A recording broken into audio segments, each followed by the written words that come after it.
communication. Provider. Connection. Community sport collaboration.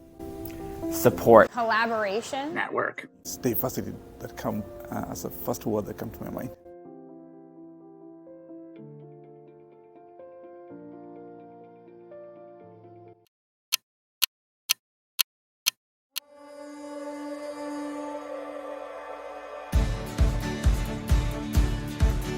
I'd like to welcome all of you to the Sports Summit called Creating a Culture of Inclusion. Today is a fantastic conversation. It's all about how do we make sure that people have positive experiences in sport. And when you think of inclusion, it is one of those topics that there's tremendous awareness and there's people doing great things, but there's also a lot of people that are stuck.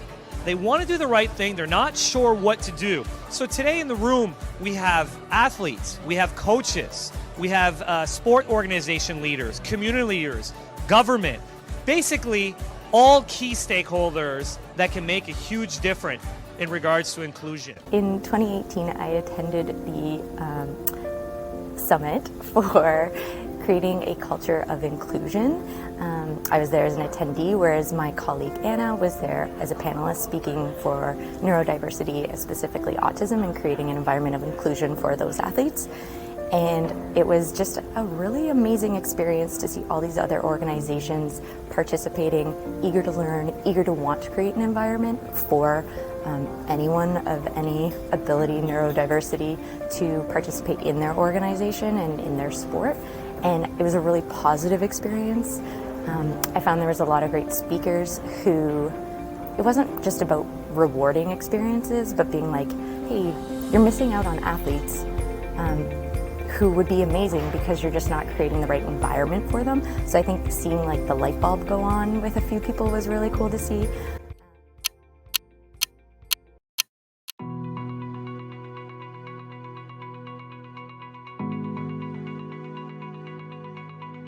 Concussion awareness is important, especially in community sport, because it's promoting communication not just within the sport and all levels of that sport, but between sports.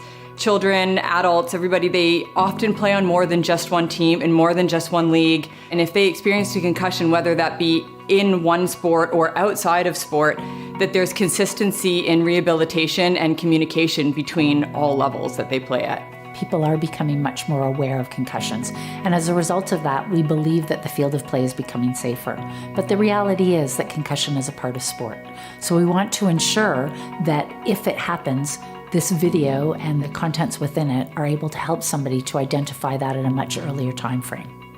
Share this information with people. It's a phenomenal resource. Everything that is included in this training is the most up-to-date, is the most current, and it is now becoming law as well too. So it is very, very important information. So be sure to share it at all levels of sport. It's never too early to start having concussion safety and awareness training with your athletes and your coaches in your system. I was involved in the concussion education awareness program through Ottawa Sport Council. They pulled me in as an athletic therapist. We are recognized as having a lot of high level of education and training in concussion education, as well as being able to recognize concussions and treat them.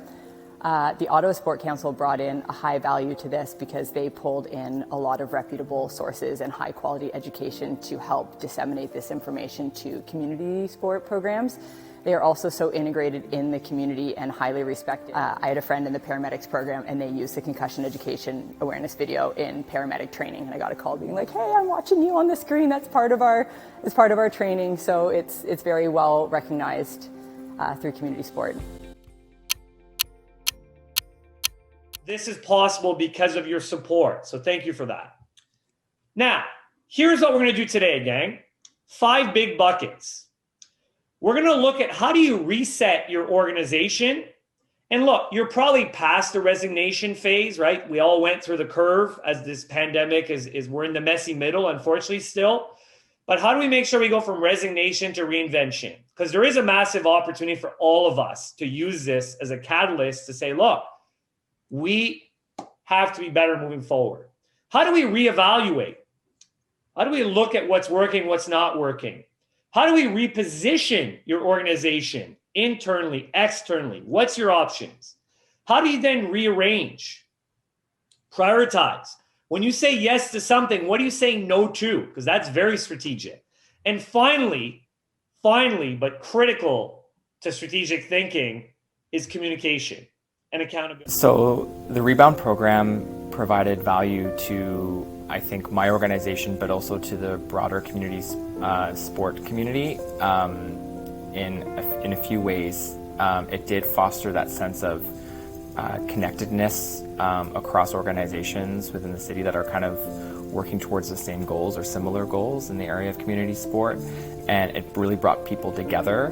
And what was interesting about that was that it was something that was done during a period of time where people couldn't get together, at least not in person, and so there was a lot that was done virtually. Then that was really cool. It was really done in an interesting way to bring people together in a virtual space to share knowledge, to share information, and to build capacity. I know that it's been a way for organizations, including my own, to sort of share about our experience, but then also learn from others and help us all grow together.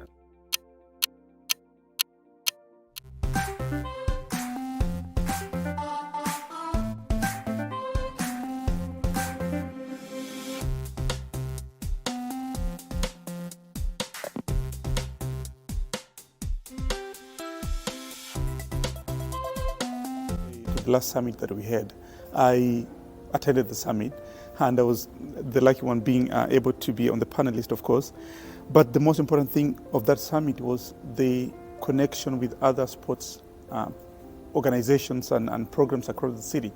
And it was through that summit and where our program even expanded partnerships in the community, and now we are able to even deliver a large-scale summer program this year, thanks to that summit that was organized by the Sports Council.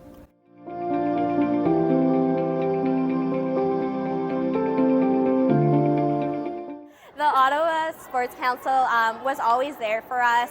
So even when we were implementing the policies and starting to use them in action, they would come in, check in, make sure that it was working for us. So it's just really nice to see how involved they were with Olympian Nighthawks. We're able to use these policies and these resources. We're able to share them with everyone in our community, and we just know that we're starting off on the same page and just encouraging safe sport through everyone, all of our players and our sports community.